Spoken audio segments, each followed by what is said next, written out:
కారపూస మినప్పప్పు బియ్యపు పిండిలో ఉప్పు, కారం, నువ్వులు, జీలకర్ర, అల్లం వేసి ఇలా పిండి బాగా కలుపుకోవాలి.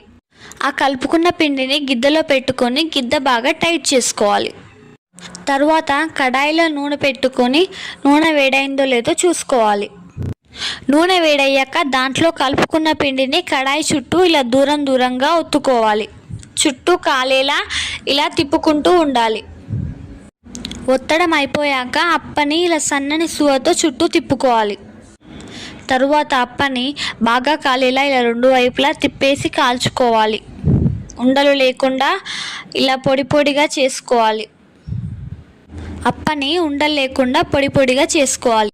ఆ తరువాత అప్ప గోల్డెన్ కలర్లోకి రాగానే ఒక దగ్గరగా చేసుకొని పూసని బయటకు తీసుకొని నూనె ఉట్టినాక ఉంచుకోవాలి. నూనె ఉట్టిన తర్వాతకి పూసని జబ్బలోకి తీసుకుంటే వేడి కారపూస రెడీ.